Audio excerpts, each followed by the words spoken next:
Hello everyone, स्वागत है आपका फिर से प्राइम बायोलॉजी पर।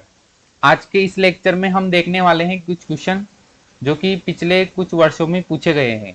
जैसे 2011 के आरटीएट में पूछे गए, 2015 की रीट में पूछे गए क्वेश्चंस, 2017 की रीट में पूछे गए क्वेश्चंस। तो ये कुछ क्वेश्चंस हैं जो हम देखेंगे।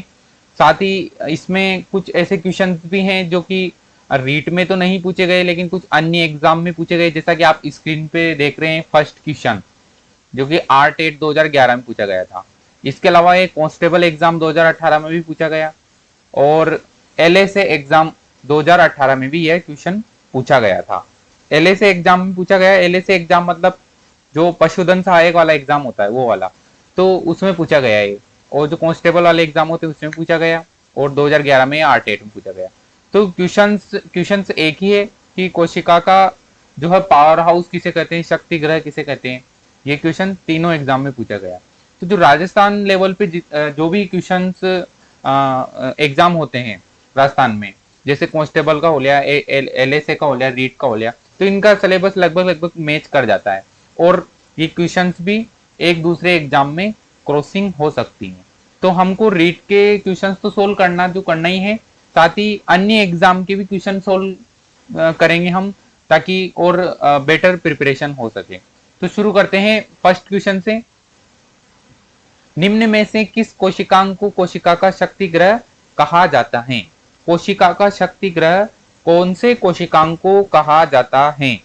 ऑप्शन है केंद्रक, केंद्रिका, गोल्जिकाय, माइटोकॉन्ड्रिया। तो कोशिका का शक्ति ग्रह उस ऑर्गन को कहा जाता है जो उसको शक्ति प्रोवाइड करे, मतलब एनर्जी प्रोवाइड करे। और एनर्जी उत्पादन कौन करता है इन सभी में से? माइटोकॉन्ड्रिया। माइटोकॉन्ड्रिया ऐसा सेल ऑर्गेनल्स हैं जो कोशिका को एनर्जी देता है। एनर्जी किससे देता है? एटीपी निर्माण करके। एटीपी का प्रोडक्शन करता है जिससे कि कोशिका को ऊर्जा मिलती है। और ये एटीपी काय से बनती है? जो हम फूड लेते हैं उस फूड को माइटोकॉन्ड्रिया के अंदर एनर्जी में बदला जाता है। ठीक है, तो इसका सही आंसर हो जाएगा माइटोकॉन्ड्रिया।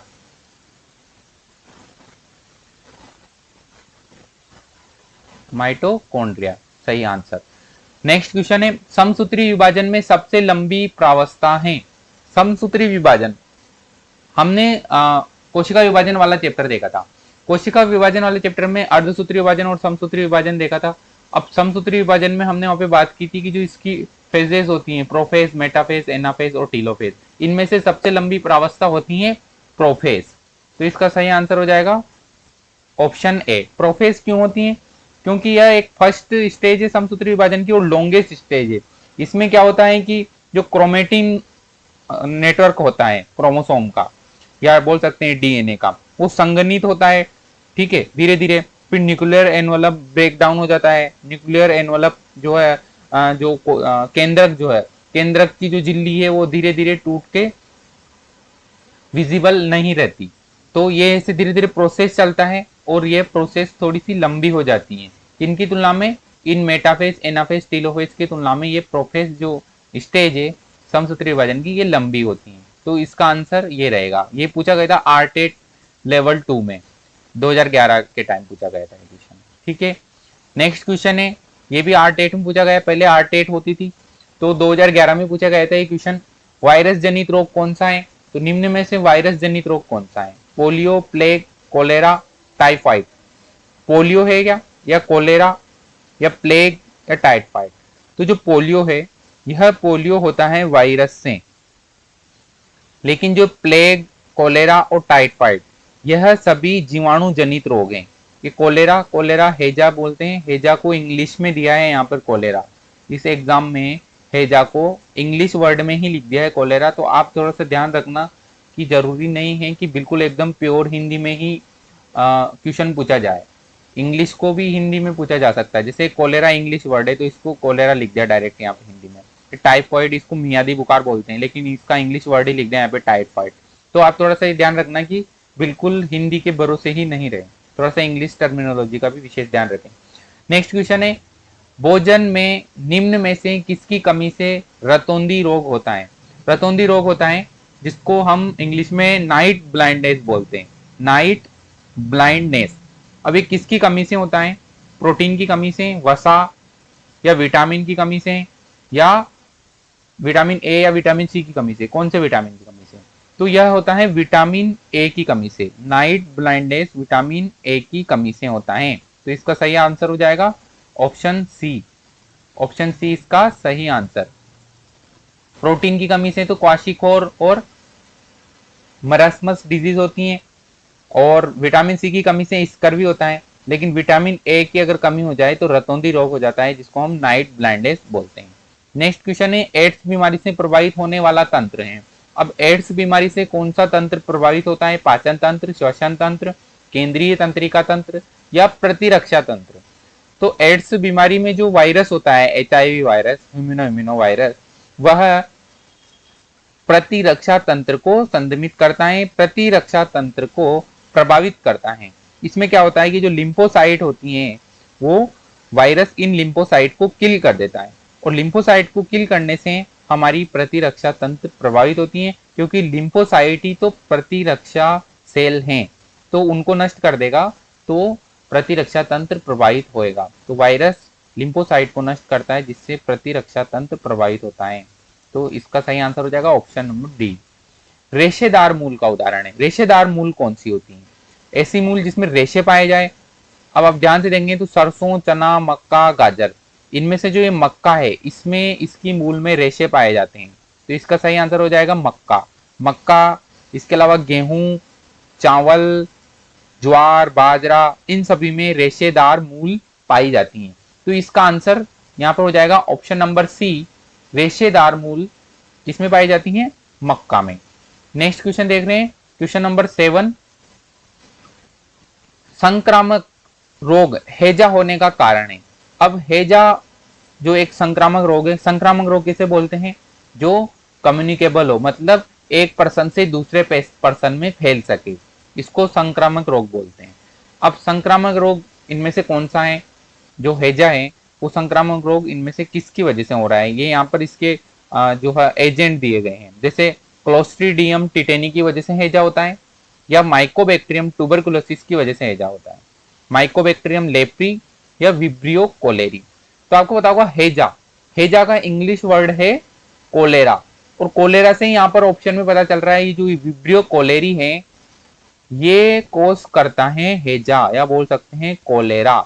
जबकि जो क्लोस्ट्रीडियम टिटेनी है ये तो टिटेनस के लिए रेस्पॉन्सिबल है, और माइकोबैक्टीरियम ट्यूबरकुलोसिस जो कि टीबी कोस करता है, और माइकोबैक्टीरियम लेप्री ये हैंसन कुष्ठ रोग या लेप्रोसी या बोल सकते हैं कोड़ रोग ये कोस करता है बॉडी के अंदर।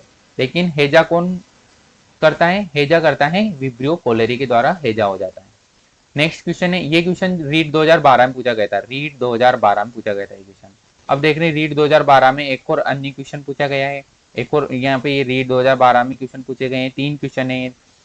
क्वेश्चन नंबर 8, कुछ जंतु पेड़ पौधे तथा जंतुओं को भोजन के रूप में ग्रहण करते हैं, उन्हें क्या कहते हैं? ऐसे जंतु जो पेड़ पौधों को भी भोजन के रूप में ग्रहण करे और जंतुओं को भी भोजन के रूप में ग्रहण करे। जैसे एग्जाम्पल के लिए ह्यूमन, तो इनको बोलते हैं सर्वाहारी, सब खा लेते हैं सर्वाहारी। ओनली जो मांस खाते हैं उनको मांसाहारी, ओनली जो शाक झाड़ियां जो भी शाक सब्जी या पेड़ पौधे उन पर निर्भर करते हैं उनको शाकाहारी बोलते हैं। और परभक्षी उनको बोलते हैं जो दूसरों पर भक्षण करे, जैसे जूं पाई जाती है हमारे सर में, वो परभक्षी होती है। पेनिसिलिन नामक औषधि प्राप्त की जाती है। अब पेनिसिलिन जो औषधि है, एंटीबायोटिक है, फर्स्ट एंटीबायोटिक है, डिस्कवर की गई फर्स्ट एंटीबायोटिक पेनिसिलिन। अब ये किसके द्वारा प्राप्त की जाती हैं? तो ये फंजाई द्वारा प्राप्त की जाती हैं, मतलब कह सकते हैं कवक द्वारा प्राप्त की जाती हैं। तो इसका सही आंसर हो जाएगा ऑप्शन नंबर सी, कवक से पेनिसिलिन नामक औषधि प्राप्त की जाती हैं। स्पीसीज होती हैं फंजाइन की, पेनिसिलियम फंजाई, जो कि यहाँ पर इससे पेनिसिलिन औषधि प्राप्त की जाती है। ठीक यही क्वेश्चन यूपी टेट में भी 2018 में पूछा था, यही क्वेश्चन यूपी टेट में 2018 में पूछा था ये क्वेश्चन, यूपी टेट 2018। तो आप देख सकते हैं कि क्वेश्चन इधर के उधर मिक्स हो सकते हैं। अब यूपी टेट में पूछा गया क्वेश्चन इधर रीट में पूछ लिया, मतलब पहले तो ये रीट में पूछा 2012 में, उसके बाद यूपी टेट में पूछा है 2018 में। ठीक इसी प्रकार जो फर्स्ट क्वेश्चन था वो कांस्टेबल में पूछा, एएसए के एग्जाम पूछा और आर टेट में पूछा। तो क्वेश्चन जो एग्जाम के लेवल सेम सेम है, तो इनके क्वेश्चन इधर उधर पूछे जा सकते हैं। तो आप इन बाकी एग्जाम के क्वेश्चन भी अगर कर लो तो बेटर रहेगा। नेक्स्ट क्वेश्चन है, मेंढक के लार्वा का वयस्क में रूपांतरण को कायंत्रण कहते हैं। अब कायंत्रण का नियमन कौन करता है, मतलब जो ये कायंत्रण हो रहा है मेंढक के अंदर, इसका नियमन कौन करता है। यहाँ हार्मोन दिए गए हैं ऑप्शन में, जैसे थायरोक्सिन हार्मोन, वृद्धि hormone, adrenaline hormone, insulin hormone. तो निम्न में से कौन से हार्मोन की वजह से इस मेंढक के अंदर कायांतरण होता है। तो यह कायांतरण कंट्रोल होता है इसके अंदर थायरोक्सिन हार्मोन, जो कि थायराइड ग्लैंड से सीक्रेट होता है थायरोक्सिन हार्मोन। तो ऑप्शन ए इसका सही जवाब रहेगा। नेक्स्ट क्वेश्चन है, जीव विज्ञान के जनक कौन है। जीव विज्ञान के जनक लेमार्क, अरस्तु, थियोफेस्टस या चार्ल्स डार्विन। तो जो अरस्तु है, साइंटिस्ट अरस्तु, जिनको हम एरिस्टोटल बोलते हैं इंग्लिश में, ये जीव विज्ञान के जनक हैं। ठीक है, बायोलॉजी के जनक भी यही है। ठीक है, और जो ये थियोफेस्टस हैं, थियोफेस्टस बोटनी के जनक है, पादप विज्ञान के जनक है, जबकि जीव विज्ञान के जनक अरस्तु हैं। और जीव विज्ञान के साथ ही जंतु विज्ञान, जूलॉजी, उनके जनक भी अरस्तु ही हैं। ठीक है, कीटाहारी पादप कौन सा है। क्वेश्चन पूछा गया था रीड 2017 में, कीटाहारी पादप कौन सा है। कुछ पादप ऐसे होते हैं जो कि कीटों का भक्षण करते हैं, और इन पादप को हम बोलते हैं कार्निवोरस पादप या मांसाहारी पादप। ये कीटों का भक्षण क्यों करते हैं, क्योंकि जो ये पौधे जो हैं ये ऐसी जगहों पे उगते हैं जहां पर पानी का, या बोल सकते हैं हम नाइट्रोजन का अभाव होता है। पानी वाली जगह पर ये उगते हैं और नाइट्रोजन का अभाव होता है। मतलब N2 जो होती है नाइट्रोजन, वो पादपों के लिए बहुत ही उपयोगी होती है। तो जो ये ऐसी जगहों पे उगते हैं जहां पर N2 का अभाव होता है, मतलब नाइट्रोजन का अभाव होता है, और फ्रेश वाटर या जहां पर आर्द्र नमी वाली मिट्टी होती है वहां पर ये पादप उगते हैं। अब N2 के अभाव में यह पादप कीटों को खाते हैं। क्योंकि कीटों को इसलिए खाते हैं क्योंकि इनके पास जो भी कीड़े आते हैं ये उनका भक्षण करते हैं, क्योंकि इनको नाइट्रोजन चाहिए रहती है। ठीक है, तो ये कीटों का भक्षण कर लेते हैं। और लगभग 30 जातियां ऐसी है भारत के अंदर जो कीटाहारी पादप की हैं, मतलब 30 जातियां कीटाहारी पादप की भारत के अंदर प्रेजेंट है। तो ये बात आपको समझ में आ गई होगी। तो ये कीटाहारी पादप क्यों है, क्योंकि यह नाइट्रोजन रहित स्थानों पर उगते हैं और नाइट्रोजन की चाहत में ये कीटों का भक्षण करते हैं। अब इसका आंसर है यहाँ पर यूट्रिकुलेरिया। अब यूट्रिकुलेरिया की भी टोटल 233 जातियां हैं। यूट्रिकुलेरिया की टोटल 233 जातियां हैं जो कि फ्रेश वाटर और इनमें उगती हैं। ठीक है, आर्द्र नमी में उगती हैं। तो कीटाहारी पादप हो गया यहाँ पर यूट्रिकुलेरिया। क्वेश्चन पूछा था ये रीड 2017 में। नेक्स्ट क्वेश्चन है, सौर मंडल में लाल ग्रह कौन सा है। लाल ग्रह के नाम से जाने जाने वाला सौर मंडल में कौन सा ग्रह है, तो वह है मंगल ग्रह। मंगल ग्रह सौर मंडल का लाल ग्रह है। मंगल ग्रह जो है वह सौर मंडल का लाल ग्रह है। सूर्य से यह 4th नंबर का ग्रह है और पृथ्वी से इसकी आबार रक्त कलर की दिखाई देती है, लाल कलर की दिखाई देती है, इसलिए इसको हम लाल ग्रह बोलते हैं। किसको, मंगल ग्रह को। क्वेश्चन पूछा गया था रीड 2017 में। नेक्स्ट क्वेश्चन है रीड 2017 का, डॉट्स किसका लघु स्वरूप है। डॉट्स, डॉट की फुल फॉर्म पूछी यहाँ पर। डॉट की फुल फॉर्म इंग्लिश में होती है directly observed treatment short course, मतलब प्रत्यक्ष प्रेक्षित उपचार लघुपथ, जो कि टीबी में दिया जाता है। टीबी का उपचार किससे किया जाता है, इस डॉट से ही तो किया जाता है टीबी का उपचार। टीबी का जो मरीज होता है उसको डॉट्स तकनीक के द्वारा ट्रीट किया जाता है, और इसकी फुल फॉर्म होती है डायरेक्ट ऑब्जर्वेशन या directly observed treatment short course. Hindi में बोले तो प्रत्यक्ष प्रेक्षित उपचार। ठीक है, तो इसका सही आंसर ये हो जाएगा। नेक्स्ट क्वेश्चन है रीड 2017 में पूछा गया है ये भी, कौन सा भोजन समूह किलो कैलोरी प्रति ग्राम आधार पर प्रचुरतम है। क्वेश्चन पे ध्यान देना, इनमें से कौन सा भोजन किलो कैलोरी प्रति ग्राम आधार पर ऊर्जा प्रचुरतम है। मतलब अगर किलो कैलोरी प्रति ग्राम मात्रा में कितना कैलोरी मिलता है वो बात पूछी है। तो ऐसा भोजन बताना है जो किलो कैलोरी प्रति ग्राम आधार पर ऊर्जा प्रचुरतम रहेगा? अनाज, मिलेट, दालें, सब्जियां एवं फल, दूध, दूध उत्पाद, अंडा, मांस, मछलियां, तेल व वसा एवं दृढ़ फल, तिलहन। तो इसका सही आंसर है तेल, वसा एवं दृढ़ फल व तिलहन। क्यों?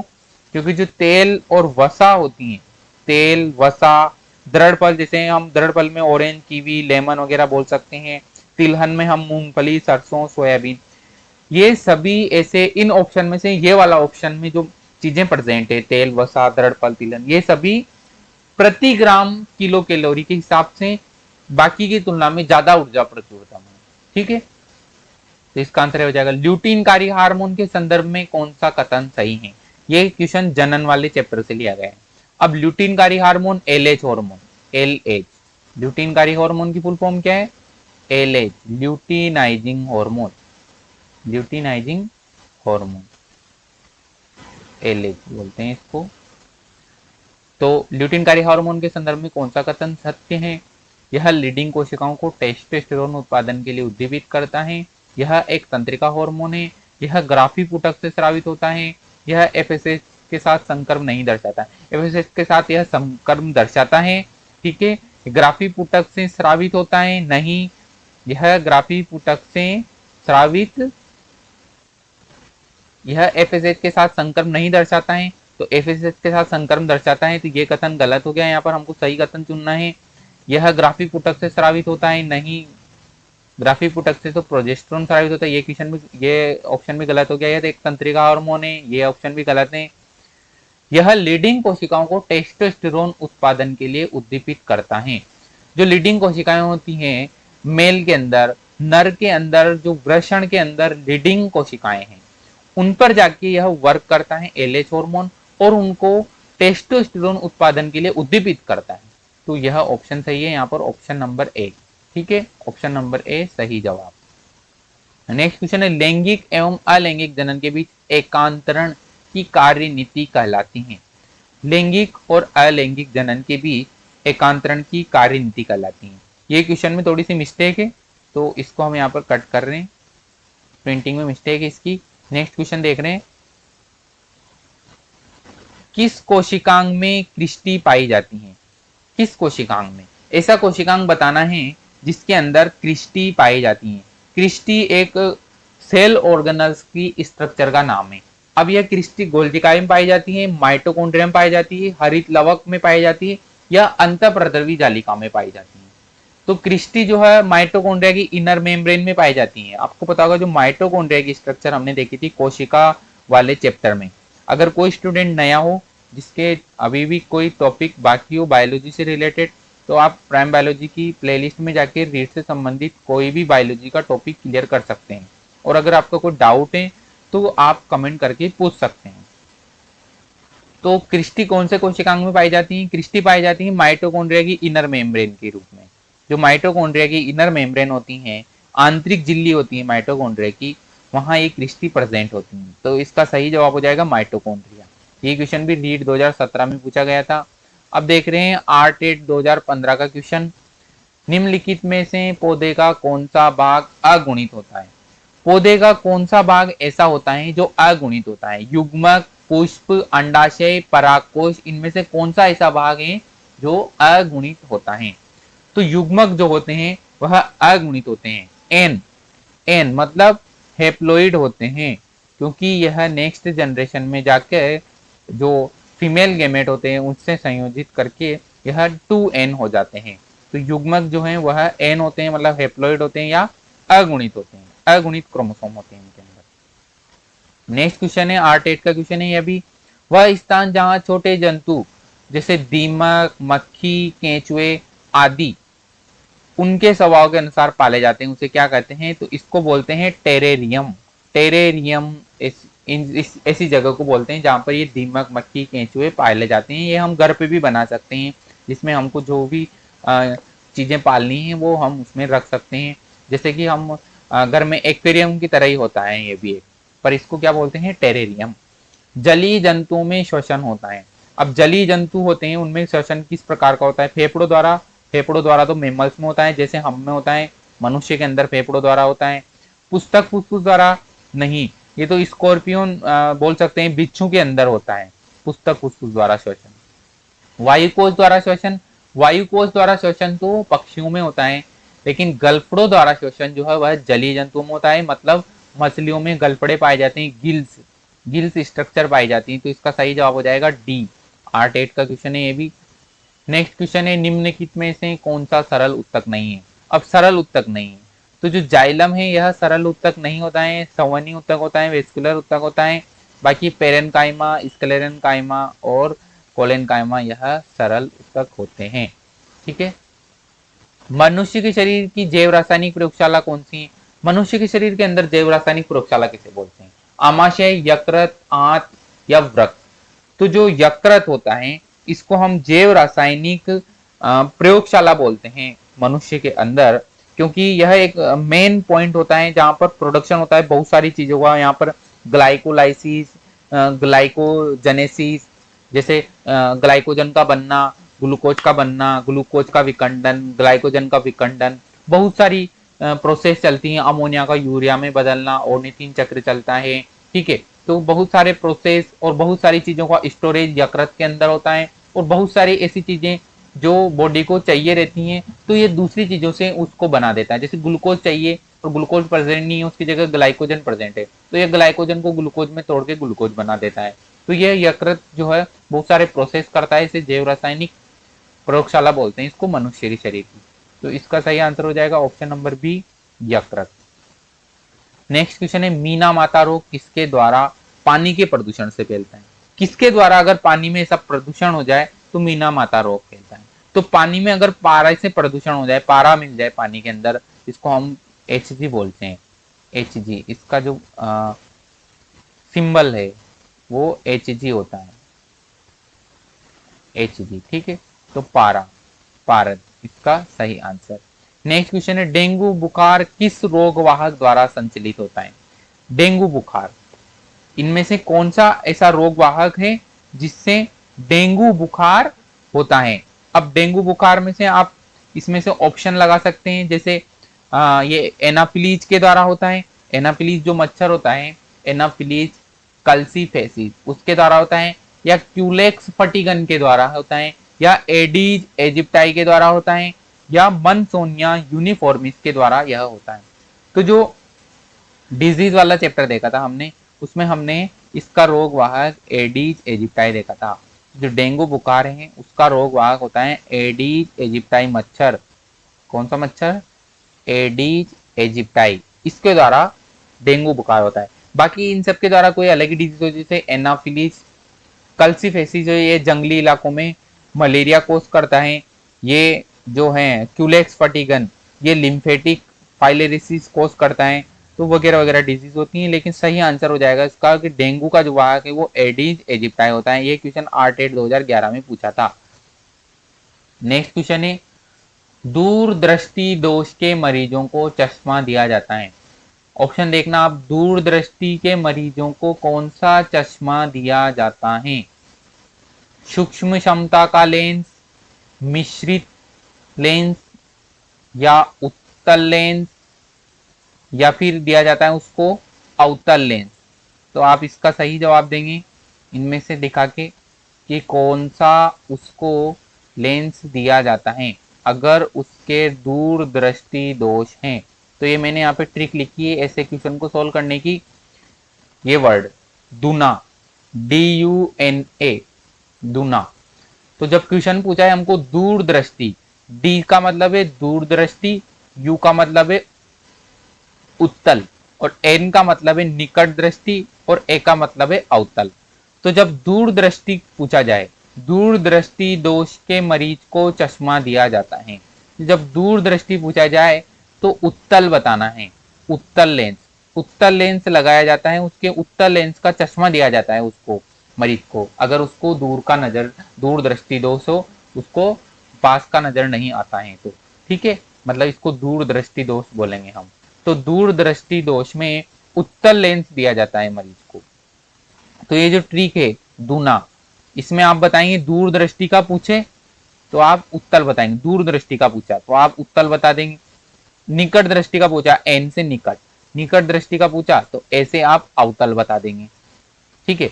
तो जब निकट का पूछे तो अवतल, और जब दूर का पूछे तो उत्तल, दूना, ठीक है।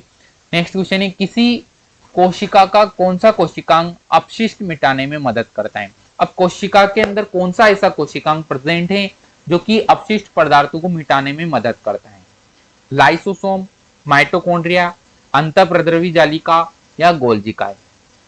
तो जो लाइसोसोम होता है यह अपशिष्ट मिटाने में मदद करता है, कोशिका के अंदर अपशिष्ट मिटाने में मदद करता है, यह फेगोसाइटोसिस करता है, भक्षण करता है, यह ऐसे पार्टिकल्स का, ऐसे कणों का जो कोशिका को नहीं चाहिए उनका यह भक्षण करता है। पिन्नोसाइटोसिस, फेगोसाइटोसिस, आपने कोशिका वाले चैप्टर में लाइसोसोम के बारे में पढ़ा होगा। तो यह बहुत सारा एक बहुरूपी कोशिकांग होता है लाइसोसोम, और यह बहुत सारे प्रोसेस करता है जिसमें यह कोशिका में अपशिष्ट मिटाने में विशेष योगदान देता है। मानव कोशिका में गुणसूत्र की संख्या होती है। अब ये पूछा गया question RPSC first grade exam 2018 में। अब ये सिलेबस आरपीएससी के जो फर्स्ट ग्रेड वाले एग्जाम में भी है, ये वाला जो जनन वाला जो चैप्टर है यह फर्स्ट ग्रेड के एग्जाम के सिलेबस में भी है और रीट एग्जाम के सिलेबस में भी।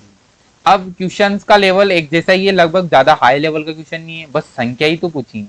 मानव कोशिका में गुणसूत्र की संख्या कितनी होती है, तो यह क्वेश्चन रीट में ही पूछा जा सकता है।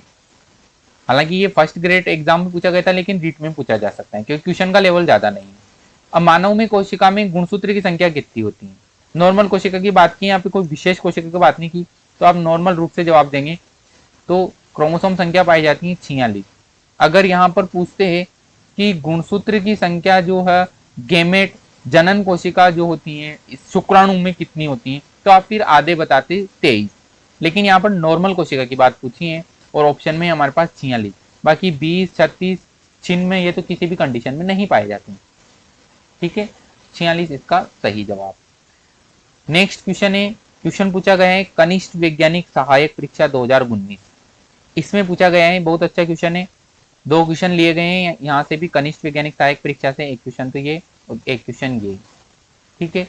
तो ये क्वेश्चन भी रीट में ही पूछे जा सकते हैं क्योंकि सिलेबस सेम है और क्वेश्चन का लेवल ज्यादा नहीं है, एक जैसा ही लेवल है। क्वेश्चन है, एक जीवाणु कोशिका प्रत्येक मिनट विभाजित होती है। जीवाणु कोशिका होती हैं जो हर मिनट में विभाजित हो जाती हैं, 1 से 2 बन जाती हैं। तो एक जीवाणु कोशिका प्रत्येक मिनट विभाजित होती है और एक प्याला बनने में 1 घंटा लगता है। बनने या भरने ऐसा बोल सकते हैं, बनने या भरने। तो एक प्याला भरने में 1 घंटा लगता है, तो आधा प्याला कितने समय में भरेगा। इसको भरना लिख लेना, बनने को भरना, ठीक है।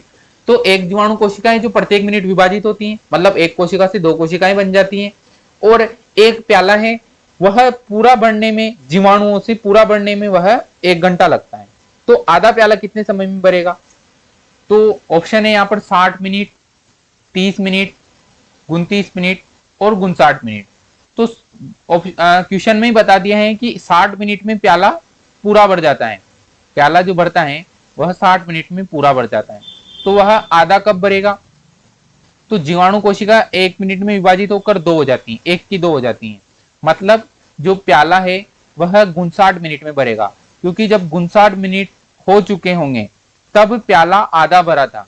अब जैसे ही 60 मिनट कंप्लीट होंगे तो 60 मिनट जो 1 मिनट है आखिरी मिनट 60वां मिनट वो पूरा होएगा, तो जो प्याले में जितने भी जीवाणु प्रेजेंट है वो सब विभाजित होकर 2 बना लेंगे, मतलब प्याला आधा भरा रहेगा, तो वह एक अगले नेक्स्ट मिनट के अंदर पूरा भर जाएगा, क्योंकि 1 मिनट में सभी कोशिकाएं डिवाइड हो जाएगी और आधे से का जस्ट डबल हो जाएगा, मतलब आधे से पूरा बढ़ जाएगा।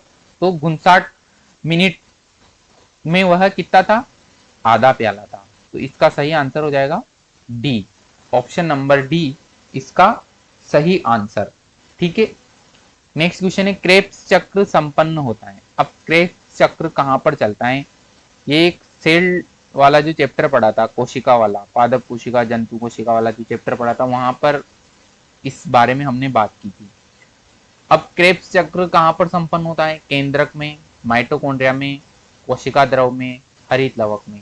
यही बात हमने पादपों में पोषण जो वाला टॉपिक था, पादपों में श्वसन, पोषण, उत्सर्जन, वहां पर भी इसके बारे में बात की थी, क्रेब्स चक्र की। तो ऑप्शन है हमारे पास, केंद्रक में संपन्न होता है, माइटोकॉन्ड्रिया में संपन्न होता है, या कोशिका द्रव या हरित लवक।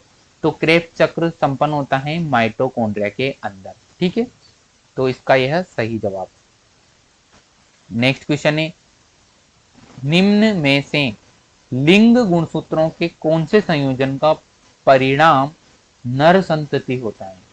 मतलब जो ये गुणसूत्र का संयोजन दिया गया है, इनमें से कौन सा संयोजन ऐसा है जिसका परिणाम नर संतति होता है। मतलब अगर ऐसा संयोजन बैठ जाए तो जो बच्चा पैदा होएगा वह नर पैदा होएगा, ठीक है।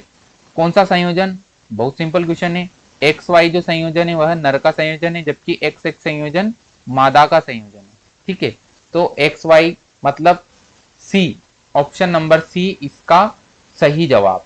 नेक्स्ट क्वेश्चन है, क्रोमोसोम से बनता है डैश डैश। क्रोमोसोम से क्या बनता है, मतलब क्रोमोसोम जो बनते हैं वह कौन सी चीज से बनते हैं। यहाँ पर खाली स्थान दिया गया है, इसमें इन सब में से चारों में से किसी एक को बढ़ना है। क्रोमोसोम डीएनए से बनता है, क्रोमोसोम आरएनए से बनता है, कार्बोहाइड्रेट से बनता है, लिपिड से बनता है। बहुत सिंपल क्वेश्चन है, क्रोमोसोम डीएनए से बनता है। ऑप्शन इसमें ए आ जाएगा, क्रोमोसोम डीएनए से बनता है। क्वेश्चन पूछा गया था यह टैक्स असिस्टेंट एग्जाम 2018 में, और ये इससे ऊपर वाला क्वेश्चन पूछा था एनटीटी एग्जाम 2018 में। तो इन एग्जाम के सिलेबस भी रीट की तरह ही है और क्वेश्चन का लेवल सेम है, तो ये क्वेश्चन रीट में ही पूछे जा सकते हैं।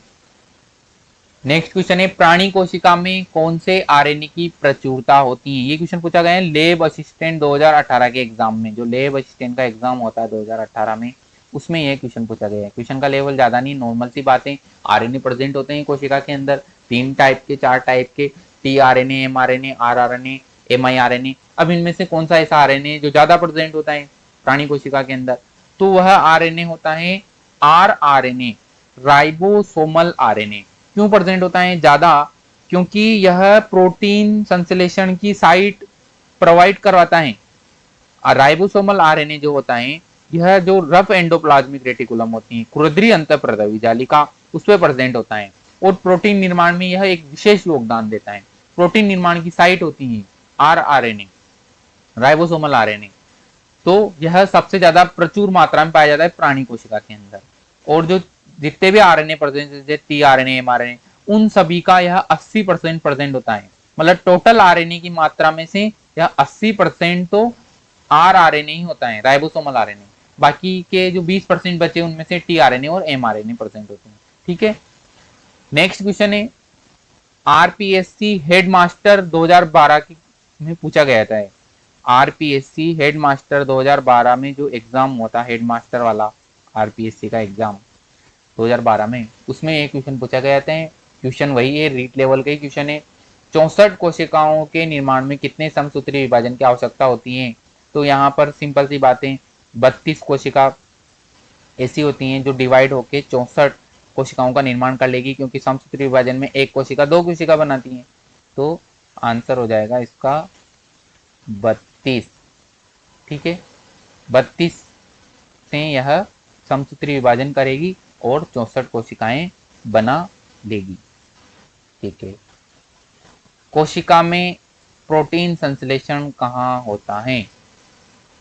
अब कोशिका में प्रोटीन संश्लेषण किस जगह होता है, अभी ऊपर भी बात की थी, माइटोकॉन्ड्रिया, सेंट्रोसोम, गोल्जी काय या राइबोसोम। कोशिका में प्रोटीन संश्लेषण माइटोकॉन्ड्रिया में, सेंट्रोसोम में, गोल्जी कॉय में या राइबोसोम में। अभी इससे पहले वाले ऊपर वाले क्वेश्चन बात की थी राइबोसोम में प्रोटीन संश्लेषण, तो ऑप्शन नंबर डी इसका सही आंसर। नेक्स्ट क्वेश्चन है, कोशिका में जैविक क्रियाओं के लिए ऊर्जा प्राप्त की जाती है।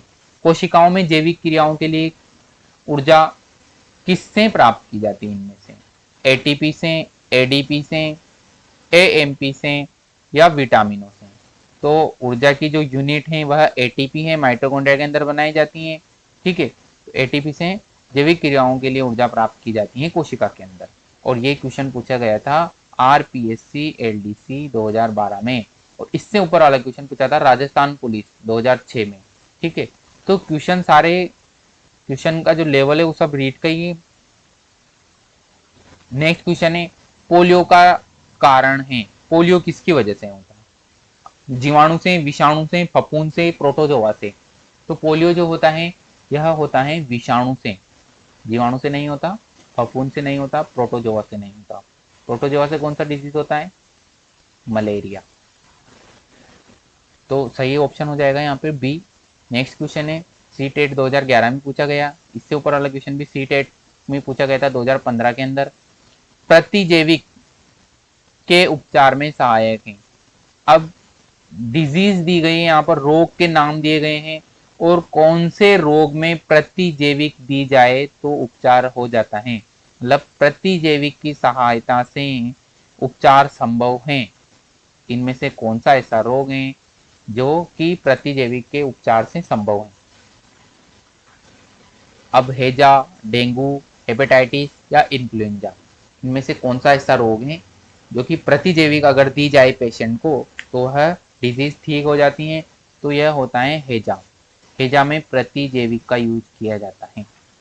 नेक्स्ट क्वेश्चन है यूपी टेट 2018 में पूछा गया था, पेनिसिलिन प्रतिजैविक दवाई प्राप्त होती है। ये क्वेश्चन ऊपर भी देखा था हमने, रीट में पूछा गया है और यही क्वेश्चन यहाँ पर रिपीट हुआ है, यूपी टेट में 2018 में पूछा गया है। ठीक है, और रीट 2012 में भी यह क्वेश्चन पूछा गया था। पेनिसिलिन प्रतिजैविक दवाई प्राप्त होती है, किससे प्राप्त होती है? जीवाणु से, शैवाल से, फफूंद से, नीलहरी शैवाल से। तो यह प्राप्त होती है फफूंद से, फंगस से। ठीक है, ठीक है, कवक से, फंजाई से। तो इसका सही आंसर हो जाएगा फफूंद से। नेक्स्ट क्वेश्चन यूपी टेट में पूछा गया है 2017 में, वायरस के कारण पैदा होने वाला रोग है। वायरस से कौन सा रोग पैदा होता है? टिटनस, खसरा, मलेरिया, हैजा, प्लेग, निमोनिया, चेचक, रेबीज। यहाँ पर दो दो समूह दिए गए, चेचक अलग रोग है, रेबीज अलग रोग है, टिटनस अलग, खसरा अलग, मलेरिया अलग है, हैजा अलग है, प्लेग अलग है, निमोनिया अलग है। यहाँ कोमा लगाना मिक्स हो गए हैं, कोमा नहीं लग पाया है तो इनके बीच में कोमा है। ठीक है, दो दो रोग के समूह दिए गए हैं। अब कौन सा ऐसा समूह है, कौन सा ऐसे रोग हैं जो वायरस से पैदा होते हैं? तो प्लेग और निमोनिया देखेंगे अगर ऑप्शन नंबर डी में, तो जो प्लेग और निमोनिया दोनों जीवाणुओं से होने वाले रोग हैं। प्लेग जो है वो यर्सिनिया पेस्टिस से होता है। ठीक है, अगर बात करें हम मलेरिया और हैजा की, तो मलेरिया एक प्रोटोजोआ जनित रोग है जबकि हैजा जीवाणु जनित रोग है, विब्रियो कोलेरी। ठीक है, उससे यह हैजा होता है। टिटनस की अगर बात करें तो टिटनस जीवाणु जनित रोग है, क्लोस्ट्रीडियम टिटनी से होता है। और खसरा, खसरा जो पोरीमिक्सो वायरस से होता है, पैरामिक्सो वायरस से खसरा होता है। लेकिन अगर हम बात करें चेचक और रेबीज की, तो यह दोनों वायरस जनित रोग है। वेरोला वायरस से चेचक और रेबीज जो है रेब्डो वायरस से होता है। तो हमें पूछा वायरस जनित रोग, तो यह दोनों चेचक और रेबीज वायरस जनित रोग हैं। तो ऑप्शन नंबर ए सही आंसर। नेक्स्ट क्वेश्चन, एचआईवी मुख्यतः संक्रमित करता है। यूपी टेट का क्वेश्चन है, 2016 में पूछा गया है। और एचआईवी क्या संक्रमित करता है शरीर के अंदर मुख्यतः? तो यह संक्रमित करता है सहायक लिम्फोसाइट को। सहायक लिम्फोसाइट होती हैं जो कि प्रतिरक्षी कोशिकाएं होती हैं शरीर के अंदर, उनको यह किल कर देता है तो इम्यूनिटी कम हो जाती है और व्यक्ति बहुत सारे अन्य डिजीज से भी संक्रमित हो जाता है। ठीक है, साइटोटॉक्सिक टी लिम्फोसाइट को नहीं करता, किलर लिम्फोसाइट नहीं, कोशिका मध्यस्थी लिम्फोसाइट नहीं, मेनली यह सहायक लिम्फोसाइट को करता है संक्रमित। नेक्स्ट क्वेश्चन है 42, निम्नलिखित जीवाणुओं में से मानव जाति के लिए लाभकारी जीवाणु कौन सा है? रीट में पूछा गया क्वेश्चन है। अब मानव जाति के लिए लाभकारी जीवाणु कौन सा है? स्ट्रेप्टोकोकस, साल्मोनेला, पेनिसिलियम, यह सभी। तो जो स्ट्रेप्टोकोकस है ये क्लॉड ब्लस्टर होता है। स्ट्रेप्टोकोकस जो जीवाणु से हमने बेनिफिशियल और हार्मफुल जीवाणु देखे थे, लाभकारी और हानिकारक जो माइक्रो ऑर्गेनिज्म देखे थे हमने, उसमें से जो स्ट्रेप्टोकोकस जो सूक्ष्म जीव हैं यह मानव जाति के लिए लाभकारी है। क्यों है? क्योंकि यह एक क्लोड ब्लस्टर, मतलब क्लोड ब्लस्टर का मतलब है रक्त का थक्का गोलने वाला जीवाणु है। तो यह रक्त का थक्का गोलने में मदद करता है और रक्त का थक्का गुल जाए मगर यदि अगर ब्लड वेसल्स जो रक्त की वाहिनियां हैं उनके अंदर अगर रक्त का थक्का जम जाए तो हार्ट अटैक का कारण बन सकता है। तो यह उसको प्रिवेंट करता है स्ट्रेप्टोकोकस। तो मानव जाति के लिए उपयोगी, सही जवाब हो जाएगा इसका ऑप्शन नंबर ए। ठीक है, नेक्स्ट, एंट अमीबा हिस्टोलाइटिका से होने वाले रोग का नाम है। अब एंट अमीबा हिस्टोलाइटिका कौन सा रोग करता है, यूपी टेट 2016 में पूछा है क्वेश्चन। मलेरिया, टाइफाइड, पेचिस या पीलिया। तो एंट अमीबा हिस्टोलाइटिका जो है वह पेचिस कोष करता है, पेचिस हो जाता है एंट अमीबा हिस्टोलाइटिका से। बाकी जो मलेरिया है यह तो प्लाज्मोडियम से होता है जो कि प्रोटोजोआ जनित रोग है। टाइफाइड, मियादी बुखार जिसको बोलते हैं, यह अलग ही है इसका जीवाणु, साल्मोनेला टाइफाई। ठीक है, और पीलिया, पीलिया भी अलग ही विषाणु से होता है। ठीक है, तो यह सभी जो है अलग अलग सूक्ष्म जीवाणु से हो रहे हैं, लेकिन जो पेचिस है यह एंट अमीबा हिस्टोलाइटिका से होता है। नेक्स्ट क्वेश्चन है, बीमारी फैलाने वाले एजेंट को क्या कहते हैं। बहुत सिंपल क्वेश्चन है, बीमारी फैलाने वाले एजेंट को हम पैथोजन बोलते हैं। ऑप्शन नंबर डी इसका सही जवाब। सीक्रेटिन, प्रोलेक्टिन, एमाइलेज, ये सब तो एंजाइम के नाम है। ये सब क्या है, एंजाइम के नाम है। हमको बीमारी फैलाने वाले एजेंट पूछा है जिसको हम पैथोजन बोलते हैं। पैथोजन हम सभी के लिए यूज कर सकते हैं, जैसे बैक्टीरिया है, वायरस है या फंजाइन है। अगर ये डिजीज कोज कर रहे तो हम इनको पैथोजन बोल सकते हैं, इन सभी को मिला के। तो एजेंट की उपाधि दी गई है, बीमारी फैलाने वाले एजेंट की उपाधि दी गई है, इसको क्या बोल रहे हैं, पैथोजन। जल जनित रोग है, जल जनित रोग मतलब जो जल से हो जाए, जल अगर दूषित हो तो उससे अगर हो जाए, तो जल जनित रोग में हम इसमें डिप्थीरिया, टिटनस, मलेरिया या फिर हिपेटाइटिस, कौन सा ऐसा रोग है जो जल जनित है। तो हिपेटाइटिस जो है यह जल जनित रोग होता है, गंदा पानी पीने से हो सकता है। जबकि diphtheria, tetanus, malaria, malaria Plasmodium से होता है, मच्छर के काटने से होता है। टिटनस, टिटनस अलग डिजीज है, यह भी सूक्ष्म जीवाणु से होता है। डिप्थीरिया भी सूक्ष्म जीवाणु से होता है, लेकिन हिपेटाइटिस जो है जल जनित रोग है। नेक्स्ट क्वेश्चन है, यूपी टेट 2013 में पूछा गया, निम्न में से रोग व कारक युग्म में से कौन सा विकल्प सही नहीं है। कौन सा विकल्प ऐसा है जो कि रोग और रोग कारक दोनों का मिला के विकल्प दिया गया है। अब कौन सा विकल्प ऐसा है जो सही नहीं है, किस संदर्भ में, कि रोग या तो रोग गलत दे दिया होगा, कारक गलत दे दिया होगा। तो हम इसको देख रहे हैं, आलू का वाट रोग सिनकाइट्रियम एंडोबाइटिकम के द्वारा होता है, सही, सही बोल रहा है ये। हेजा विब्रियो कोलेरी से होता है, हाँ हेजा को हम कोलेरा बोलते हैं इंग्लिश में। ठीक है, और कोलेरा से कोलेरी नाम आ रहा है यहाँ पे, विब्रियो कोलेरी से होता है, ये भी सही है। क्षय रोग माइकोबैक्टीरियम ट्यूबरकुलोसिस, मतलब जो टीबी रोग है वो माइकोबैक्टीरियम ट्यूबरकुलोसिस से होता है, यह भी सही है। पोलियो कॉक्सिलिया बर्नेटी से होता है, तो पोलियो कॉक्सिलिया बर्नेटी से नहीं, पिकोना वायरस से होता है। तो ये जो समूह है, ये जो युग्म है, यह गलत है, तो हमको गलत युग्म का चयन करने को आता, तो सही ऑप्शन हो जाएगा इसमें सी। नेक्स्ट क्वेश्चन है, यूपी टेट 2011 में पूछा गया है, कोलेरा रोग होता है, कोलेरा वही हेजा रोग। ठीक है, तो काई से होता है, बैक्टीरिया से होता है या फिर वायरस से, कीटों से या टॉक्सिन से, मतलब जहर से। तो कोलेरा रोग होता है बैक्टीरिया से, विब्रियो कोलेरी बैक्टीरिया से यह कोलेरा रोग होता है। ठीक है, बैक्टीरिया द्वारा जनित रोग है कोलेरा। दही निर्माण हेतु कौन सा सूक्ष्म जीव उत्तरदायी है, बहुत सिंपल क्वेश्चन, लैक्टोबैसिलस दही निर्माण के लिए उत्तरदायी होता है। यूपी टेट 2016 में पूछा गया था ये क्वेश्चन। नेक्स्ट क्वेश्चन है, एक कोशिकीय सूक्ष्म जीव हैं स्पायरोगायरा, विषाणु, पैरामीशियम और हाइड्रा। हाइड्रा बहुकोशिकीय, विषाणु को हम तो जीव ही नहीं मानते हैं, सूक्ष्म जीव तो सजीव और निर्जीव के बीच की योजक कड़ी है। और स्पायरोगायरा ये भी नहीं, इसमें है पैरामीशियम। पैरामीशियम एक कोशिकीय सूक्ष्म जीव होता है, तो सही जवाब हो जाएगा option number C, paramecium. UP TET 2016 में पूछा गया था ये क्वेश्चन। नेक्स्ट क्वेश्चन है, निम्नलिखित में से पादपों के लिए कौन सा सूक्ष्म मात्रिक पोषक पदार्थ है, मतलब पादपों को यह सूक्ष्म मात्रा में जरूरत रहती है। तो जो सल्फर, मैग्नीशियम, फास्फोरस है ये वृहद मात्रिक है, लेकिन जो मैग्नीज है यह सूक्ष्म मात्रिक है, थोड़ी सी जरूरत रहती है पादप को, इसलिए इसको सूक्ष्म मात्रिक पदार्थ बोलते हैं। आरटेट 2015 में पूछा गया था ये क्वेश्चन। नेक्स्ट क्वेश्चन है, एक प्रारूपी पादप कोशिका में केंद्रक की स्थिति होती है।